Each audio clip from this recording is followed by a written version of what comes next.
कभी ना कभी किसी न किसी से प्यार किया है कि नहीं?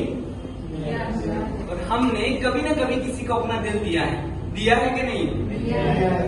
मैं भी एक हसीना को अपना दिल दे बैठा था, पर कुछ ऐसा हुआ कि उस गम से मैं आज तक नहीं हूं।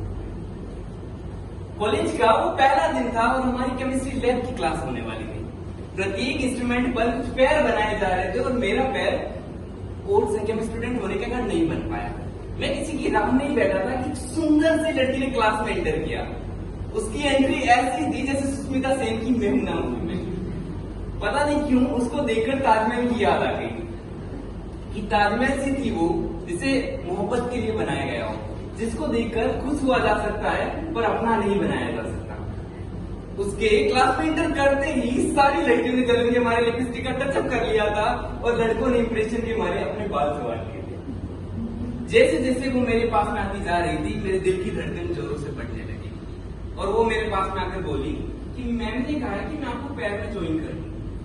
मैंने कहा ठीक है। वैसे भी हमारे मन में तो लड्डू फूट ही रहे थे। 6.5 मिनट तक मेरे मुंह से एक शब्द भी नहीं निकला और फिर आखिरकार मैंने पूछ ही लिया कि आप कहां से हो। खैर बातें धीरे धीरे आगे बढ़ी तो पता चला कि मोहतरमा का नाम सृष्टि है। कहानी इंट्रोडक्शन से शुरू होकर MS धोनी की पसंद और खाने में करेले की नापसंद तक जा पहुंची। और फिर कुछ महीनों बाद कोविड पेंडेमिक के कारण कॉलेजेस बंद होने वाले थे, पर हमारी बातें कहां, पता ही नहीं चला कितनी सारी रातें बस उसकी प्यारी सी बातों में ही निकल गई। फिर एक दिन हमने भी मिलने का डिसाइड किया और घर पर वही बहाना दे दिया कि कॉलेज का कोई काम है। और उसी रात सृष्टि का एक प्यारा सा मैसेज आ गया था कि I don't know how to express my feelings but I love you so much, will you be my husband. मैं उस दिन मुझे लगा कि मुझे तो अपनी दुनिया ही मिल गई। मैंने उस टेक्स्ट का रिप्लाई ना करके मैंने सोचा क्यों ना हमारी सृष्टि से इन पर्सन जाकर अपने प्यार का इजहार किया जाए। पहला प्यार जो थी वो मेरा। फिर सुबह मॉर्निंग में मैं भी जोधपुर के लिए निकल पड़ा और वो भी। वहां जाकर हम मोहतरमा का इंतजार करने लगे, पर उस दिन वो नहीं आई। उस तक पहुंचने के लिए क्या क्या नहीं किया, कॉल्स, टेक्स्ट, यहाँ तक कि हमारे म्यूचुअल फ्रेंड तक को कॉल कर लिया, पर उसका कोई पता नहीं चला।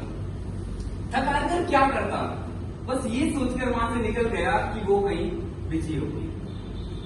1 दिन, 2 दिन, 3 दिन, पूरे 3 महीने तक उसका कोई रिप्लाई नहीं आया।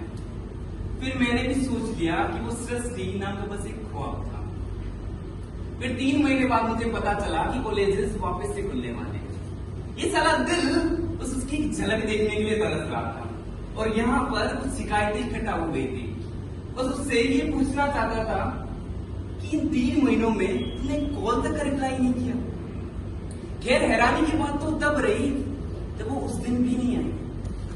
फिर मैंने उसकी फ्रेंड से पूछ लिया कि यार सृष्टि नहीं आई, तो उसके रिप्लाई में मेरे पैरों तले जमीन खिसक। उसने कहा कि वो 3 महीने पहले किसी से मिलने आई थी जोधपुर और उसके बाद वो घर वापस कर ली। उसका एक्सीडेंट हो गया था और उसकी ऑन द स्पॉट डेथ हो गई।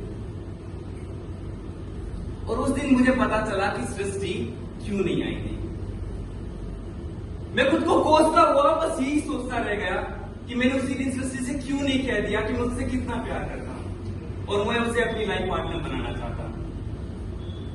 कई बार होता है कि हम अपने करीबी, चाहे वो अपने माँ बाप हो, भाई बहन हो, उन्हें अपना प्यार जताने में बहुत देर कर देते हैं और फिर इस चीज से पछताते रहते हैं। तो क्यों ना आप उन्हें अपना प्यार जता दें, क्या पता कहीं बहुत देर न